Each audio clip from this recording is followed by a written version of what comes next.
விஜயோட நடிப்பு அல்டிமேட்டுன்னு யாரெல்லாம் நினைக்கிறீங்களோ நம்ம சேனலுக்கு ஐ லவ் விஜய் காவேரின்னு காமெண்ட்ஸில் தெரிவித்து ஒரு ஹைப் பண்ணிருங்க ஃப்ரெண்ட்ஸ்.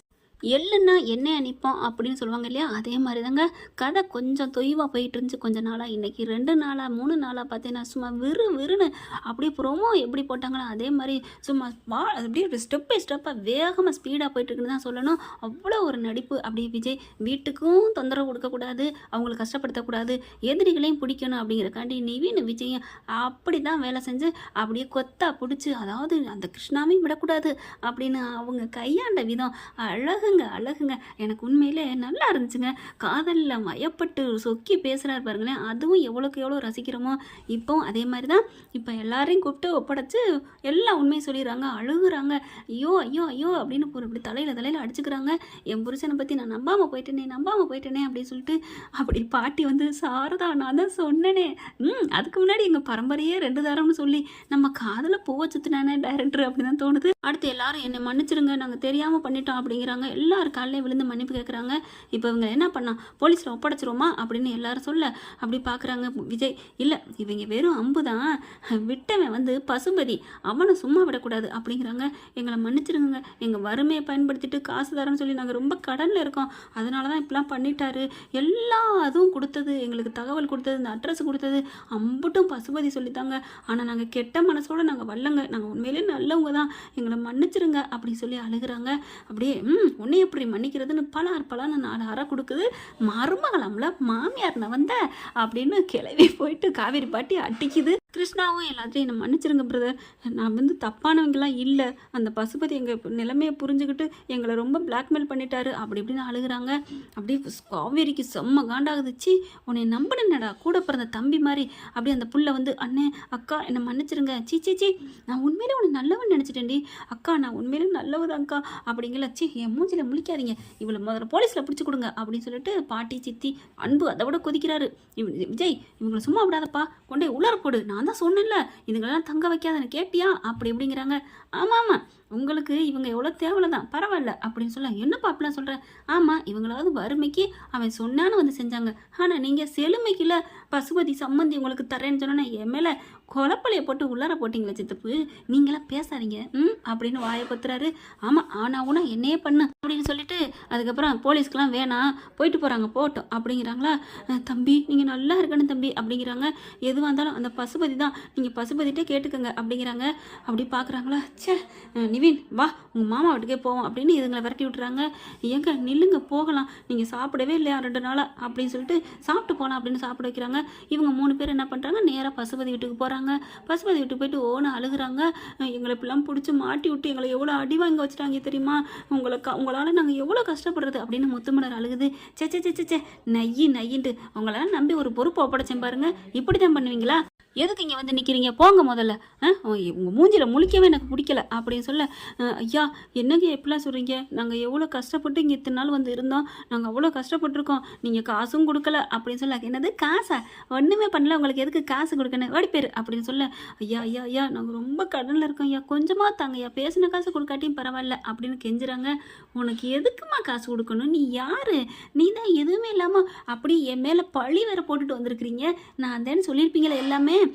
இல்லை அடித்து கேட்டாலும் பசுபதி தான் பண்ணான்னு சொன்னிச்சா, சொல்லாமல் வந்துருந்தீங்கன்னா நான் 20 லட்சம் கூட தந்திருப்பேன், ஆனால் இப்போ 20 ரூபா கூட தர முடியாது, கிளம்புங்க அப்படின்னு சொல்லிட்டு இங்கே வேலை பார்க்குற இருப்பாங்க இல்லையா, இங்கே செக்யூரிட்டி இவங்களை கழுத்தை பிடிச்சி வெளியே தள்ளு அப்படிங்கிற கிருஷ்ணா அழுகிறாரு. பார்த்தீங்கன்னா இப்பெல்லாம் பண்ணாதீங்க, உண்மையிலே அவங்க எவ்வளோ நல்லவங்க தெரியுமா, உங்களை நம்பி அவங்கள வந்து குடியை கெடுக்க பார்த்தேன் பாருங்க, எங்களுக்கு இந்த தண்டனை தேவை தான் அப்படின்னு சொல்ல. ஓ அவங்க வீட்டு உப்பு தின்னோன்னா அவங்களுக்கு பேசுகிறீங்களா, என்னடா அவங்க மாய மந்திரம் பண்ணி வச்சுருக்காங்க, எல்லாரையும் மயக்க வச்சுருக்குறாங்க அப்படின்னு சொல்லிட்டு, ஆனால் எங்களை மட்டும் மயக்க முடியாது தெரியுமா அப்படின்னு சொல்லிட்டு, அந்த வீட்டில் உப்பு தின்னாலும் திங்காட்டினாலும் என் மகளுக்குமே இறக்கம் இல்லையே அப்படின்னு சொல்லிட்டு கிளம்புங்கடா வீட்டை விட்டு அப்படிங்கிறாங்க. அப்படியே கழுத்தை பிடிச்சி தள்ளி வாசலில் விட கரெக்டாக விஜய் நிவின் அங்கே போயிடுறாங்க. அப்படியே கையை பிடிக்கிறாரு அவங்க 3 பேரையுமே. அப்படி தம்பி அப்படின்னு சொல்ல, இவங்க இப்படி தான் பண்ணுவாங்க, நீங்கள் இங்கே தான் வருவீங்கன்னு எனக்கு நல்லா தெரியுமா, அதனால தான் நாங்கள் வந்தோம் அப்படின்னு விஜயும் நிவின்னு சொல்ல அப்படி பார்க்குறாங்க 3 பேரும். தம்பி எங்களுக்கு இன்னுமாப்பா நீங்கள் நம்புறீங்க அப்படின்னு சொல்ல, எங்களுக்கு தெரியுதுமா, ஏழ்மையை பற்றி எங்களுக்கு நல்லா தெரியும், நான் வசதியாக இருக்கேன் அப்படிங்கிறக்காண்டி வசதியானவங்களை மட்டும்தான் நான் புரிஞ்சுக்கிட்டேன்னு அர்த்தம் இல்லைம்மா. மனசு இருக்கிறவங்க ஏழையோ பணக்காரங்களோ எல்லாருமே அவங்களோட மனசை புரிஞ்சுக்குவாங்க. உங்கள் 3 பேர் மேலேயும் ஒரு தப்பு இருக்குது, ஆனாலும் அந்த தப்பில் வந்து ஒரு எடுப்பார் கைப்பிலையாக இருந்துட்டீங்க அப்படிங்கிறது எனக்கு நல்லா தெரிஞ்சிச்சு.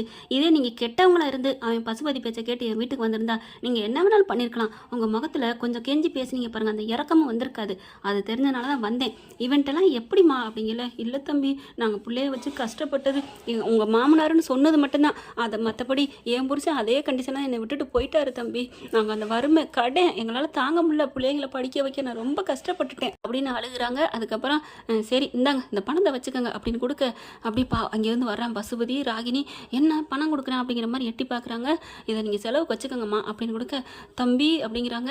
வச்சுக்கோங்க அப்படின்னு சொல்லல. எதுக்குப்பா இது, நீங்கள் எங்கள் வீட்டில் கொஞ்ச நாள் இருந்திருக்கீங்க, எங்களுக்காக கொஞ்சம் விசுவாசமாக பேசியிருப்பீங்க, எனக்கு தெரியும் உள்ளுக்குள்ளே. கண்டிப்பாப்பா உங்களை பற்றி தான் பேசணும்ப்பா.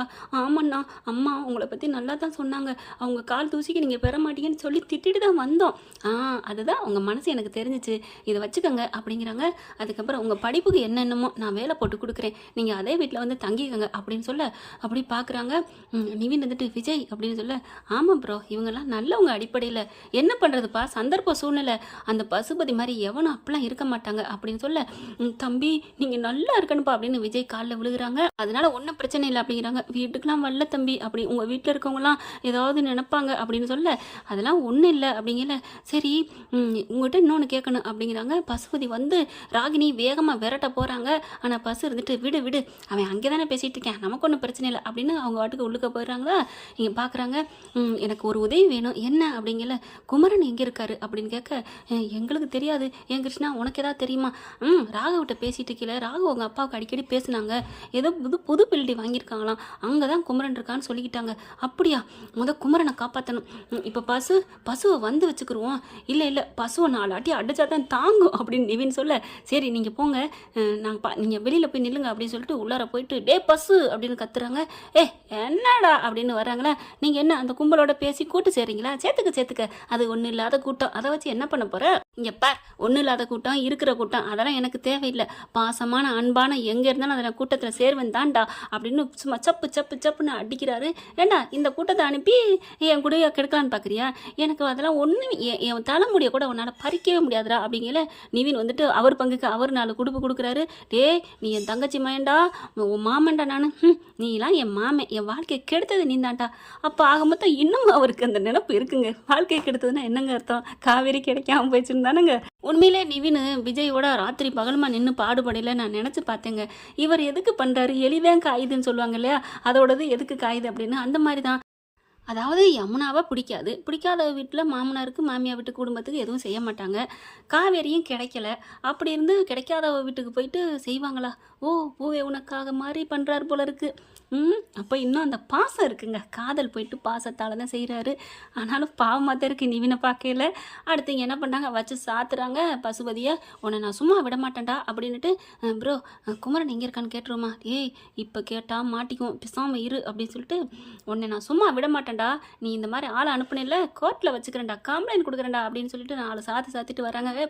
போடா எல்லாம் பார்த்துக்கலாம் அப்படின்னு பசு சொல்கிறான். வெளியில் வந்துடுறாங்க. வெளியில் வந்த கூட இங்கே 3 பேர்ட்டையும் வந்துட்டு, கிருஷ்ணா கிளம்புங்க அப்படிங்கிறாங்க. நிவின் பார்க்குறாங்க.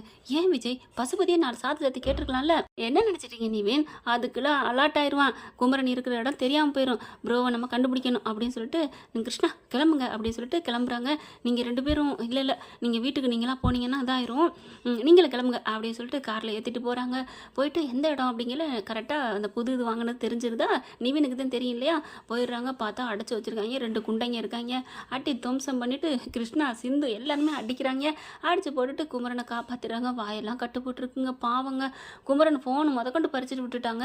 என்னாச்சு அப்படிங்கல, எல்லாத்தையும் தட்டி தூக்கிட்டாங்க. அவங்க தான் அந்த மாதிரிலாம் பொய்யா பேச சொன்னாங்க.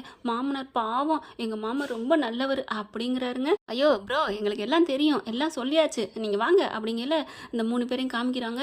கிருஷ்ணாவை பார்த்தோன்னே உங்களை நான் பார்த்துருக்கேன், இவங்களும் அந்த கூட்டத்தில் ஆள் தான். இப்போ நம்ம கூட்டத்தில் ஒரு ஆள் அப்படியா, நம்புறீங்களா, பரவாயில்லையே, இவன் எதிர்கட்சியாக இருக்கும் அப்படின்னு குமரன் சொல்ல, அட ஒன்றும் இல்லை பிரதர், அவங்களாம் இப்போ இனிமேல் நம்ம ஆள் அப்படின்னு சொல்லிட்டு கூட்டிகிட்டு போகிறாங்க. அப்புறமா மறுபடியும் நிற்கிறாரு, 3 பேர்த்தையும் பார்க்குறாரு. என்ன தம்பி அப்படிங்கல, இல்லை உங்கள் 3 பேரை மறுபடியும் நம்பலாமா, இல்லை உள்ளுக்குள்ள அவன் ஏதாவது மறுபடியும் போய் அழுன்னு சொல்லி நடிச்சானா அப்படின்னு கேட்கல. தம்பி நான் என்ன தம்பி சொல்கிறது, நீங்கள் இவ்வளோ காசு கொடுத்துருக்கீங்க, கடன் அடைக்க சொல்லியிருக்கீங்க, கண்டிப்பாக கடனை அடைச்சிட்டு நாங்கள் வந்துடுறோம், எங்களை காப்பாற்றின தெய்வம் தம்பி, சத்தியமாக என் பிள்ளைங்க மேலே சத்தியமாக இனிமேல் உங்களுக்கு துரோகம் பண்ண மாட்டோம். டேய் சொல்லுங்கடா. ஆமாம் ப்ரோ, நான் எங்கள் அம்மா மேலே சத்தியமாக சொல்கிறேன், நாங்கள் இனிமேல் துரோகம் பண்ண மாட்டோம் அப்படின்னு சொல்கிறாங்க. சரி வீட்டுக்கு வாங்க, வந்துட்டு அதுக்கப்புறம் போகலான்னு சொல்லிட்டு எல்லாரும் கூட்டிகிட்டு வராங்க. வீட்டுக்கு வந்ததுக்கப்புறம் அப்படியே குமரன் நிப்பாட்டி வச்சுறாங்களா, முத்தமலர் குடும்பத்தை தான் கூட்டிகிட்டு வராங்க. கூட்டிகிட்டு வந்தோன்னே இவங்களை ஏன் இங்கே கூட்டு வந்த, இவங்களையும் அடித்து துரத்தலையான்னு வீட்டில் இருக்கவங்க ஒட்டுமொத்த குடும்பம் சொல்ல, இருங்க இவங்க மேலே எந்த தப்பு இல்லைங்கிறத நாங்கள் கண்டுபிடிச்சா கூட்டி வந்திருக்கோம் அப்படிங்கிறாங்க. ஐயோ அப்படின்னு சொல்லிட்டு எல்லாரும் கத்த, கங்கா உங்களுக்கு உங்கள் வீட்டுக்காரர் குமரன் ப்ரோ வேணுமா வேணாமா, என்ன சொல்கிறீங்க, அவரே எங்களுக்கு வேணாமாவா, என்ன சொல்கிறீங்க, ஆமாம் அவரை நாங்கள் கூட்டு வந்திருக்கிறோம் அப்படிங்கிற, எங்க அப்படிங்கிற, குமரன் ப்ரோ வந்தாச்சு அப்படிங்கிற இந்த முத்துமலர் குடும்பத்தை அப்படியே விட்டுட்டு எங்கன்னு கேட்குறாங்க. ப்ரோ அப்படிங்கிற அங்கேருந்து வாராரு, என்ட்ரி கொடுக்குறாரு. என்னங்க அப்படின்னு ஓடி போய் கட்டி பிடிச்சிக்கிறது. எல்லாரும் அப்படியே பார்க்குறாங்க. தம்பி நல்லா இருக்கீங்களா மாமா அப்படின்னு சொல்லிட்டு எல்லாரும் கையை பிடிச்சிக்கிட்டு காலை பிடிச்சிட்டு என்னாச்சு பாவங்க அப்படியே தலையெல்லாம் கட்டு போட்டு ஒரு மாதிரியாக இருக்காரு. என்னங்க ஆச்சு அப்படின்னு கேட்குறாங்க. இந்த மாதிரி பசுபதி தான் எல்லாம் பண்ணிட்டான், எப்படிங்க இவரை கண்டுபிடிச்சிங்க அப்படின்னு சொல்ல, இப்போ புரியுதா நான் ஏன் இவங்களை கூப்பிட்டு வந்தேன்னு, என்னங்க சொல்கிறீங்க அப்படின்னு கேட்க, இல்லை காவேரி உங்கள் மாமா இப்போ உயிரோடு இங்கே வந்து நிற்கிறாருன்னா அதுக்கு யார் காரணம் தெரியுமா, யார், இதோ நீங்கள் யாரை வேணாங்கிறீங்களோ இவங்க தான், என்ன சொல்கிறீங்க அப்படிங்கிற நடந்தது பூரா விஜய் சொல்கிறாரு. அப்படி பார்க்குறாங்க. இப்போ கிருஷ்ணா மட்டும் அதை சொல்லலைன்னா கண்டிப்பாக அவங்க மாமா அவங்களுக்கு உயிரோடு வந்து நின்றுருக்க மாட்டார், அவங்களாம் நல்லவங்கப்பா, ஏதோ வறுமை சூழ்நிலைக்கு அப்படி பண்ணிட்டாங்க அப்படின்னு சொல்ல, பரவாயில்லப்பா நல்ல காரியம் பண்ணன்னு தாத்தா சொல்கிறாங்களா. உடனே அன்பு, அதுக்கு என்ன பண்ணுறது, கெட்டது பண்ணிட்டா அதுக்கு பிராய்ச்சித்தம் தேடுற அப்படின்னு சொல்ல, சித்தப்பு அவனாவது கெட்டது பண்ணிட்டான்னு பிராய்ச்சித்தம் தேடிட்டான், சில ஜென்மங்க பிராய்ச்சித்தமே பண்ணாமல் ஏன் மன்னிப்பு கூட கேட்காம வாழ்ந்துட்டு இருக்காங்க, அவங்கள என்ன பண்ணுறது, உணவை நம்மகிட்டே வருவேன் அப்படின்னு திரும்பி சித்தப்பு. அடுத்து எல்லாரும் அவங்களுக்கு தேங்க்ஸ் சொல்றாங்க. கங்கா இருந்துட்டு ரொம்ப நன்றி கிருஷ்ணா, என் புருஷன் வர்றதுக்கு உதவி பண்ணிக்கிற அப்படி இப்படிங்கிறாங்க. அப்புறமா உங்ககிட்ட இன்னொன்று நான் சொல்லணும், பாவம் அவங்க ரொம்ப கஷ்டப்படுற குடும்பம், அதனால அவங்களுக்கு நான் அவங்க படிப்புக்கு என்னென்ன வேலையை போட்டு தரேன்னு இங்கே இருக்கட்டும் சொல்லி கூப்பிட்டு வந்திருக்கேன், அவங்க கடன் அடைக்கிறதுக்கும் கொஞ்சம் காசு கொடுத்துருக்கேன், உங்களுக்கு எல்லாருக்கும் இந்த சம்மதமா இல்லையா அப்படின்னு சொல்ல, கங்கா இருந்துட்டு ரொம்ப சந்தோஷம், எனக்கு சம்மதம் விஜய், ஏன்னா என் வீட்டுக்கார கூட்டியாருக்கு உதவி பண்ணியிருக்கான்னு சொல்றீங்க, மனசு மாறிட்டான்னு சொல்றீங்க, எங்களுக்கும் ஒரு ஆளுக்கு உதவி தேவைதான் அப்படிங்கிறாங்க. பிரசவமாக இருக்கும்ல, ஆமாம் அதனால தான் அப்படிங்கிறாங்க, ஏன்னா அம்மாவுக்கும் முடியாமல் இருக்கு இல்லையா அப்படின்னு சொல்ல, பாட்டி பார்க்குறாங்க. சரி எப்படியோ என்னையும் அந்த பிள்ளை உயிர்லேருந்து காப்பாற்றிருக்கா, பசுபதி அனுப்பின ஆளாகவே இருந்தாலும் நமக்கு அப்பப்போ நல்லது தான் பண்ணிகிட்டு இருக்கா, அது அவங்களோட அடிப்படை நல்ல மனசு தான் எனக்கும் புரியுது, இருந்துக்கங்க அப்படின்னு எல்லாரும் சொல்கிறாங்க. அவ்வளோ ஒரு சந்தோஷமாக இருக்காங்களா. ஆனால் பசுபதி நான் சும்மா விட மாட்டேன், ஸ்டேஷனுக்கு போய் கம்ப்ளைண்ட் பண்ணி உள்ளர தள்ளியே தீருவேன். அதுக்கப்புறம் பார்க்குறாங்களா காவேரி, எங்க கிளம்புங்க, எங்கேம்மா ஸ்டேஷனுக்கா, இல்லைங்க நம்ம போகணும்ல சைட்டுக்கு முடிச்சு கொடுக்கணும்ல, அதை மறந்துட்டீங்களா, அடியாத்தி என் செல்ல பொண்டாட்டி கருத்தும் கண்ணுமா இருக்காளே ஆரியா கூத்தாடினாலும் அப்படின்னு சொல்ல, பின்ன நமக்கு அதாங்க முக்கியம், சோறு போடுறதுங்க, டேய் பாத்தியாடா என் பேத்திய அப்படிங்கிறாரு தாத்தா. ஆமாம் தாத்தா சரி நம்ம கிளம்புவோம் அப்படின்ட்டு கிளம்பையில, சார் அப்படிங்கிறாரு கிருஷ்ணா, வா கிருஷ்ணா உன்னால் முடிஞ்ச வேலையை பாரு அப்படிங்கிறாங்க. எல்லாரும் சந்தோஷமா இருங்க. என்ன ஃப்ரெண்ட் இப்படி போனால் நல்லா தானே இருக்கும், பார்க்கலாம் என்ன நடக்க போகுதுன்னு. தேங்க்யூ. இந்த வீடியோ உங்களுக்கு பிடிச்சிருந்தா தயவு செய்து லைக் பண்ணுங்க. இன்னும் அப்டேட்ஸ்க்காக சேனலை சப்ஸ்கிரைப் பண்ண மறக்காதீங்க. நம்ம கிட்ட இருக்க எல்லா சேனல்ஸோட லேட்டஸ்ட் வீடியோ அப்டேட்ஸ்க்காக மேல ரைட் சைட்ல காட்டுற லிங்கை கிளிக் பண்ணி வாட்ஸ்அப் குரூப்ல ஜாயின் பண்ணுங்க. உங்களிடம் விடைபெறுவது நான் உங்கள் மெஹர்.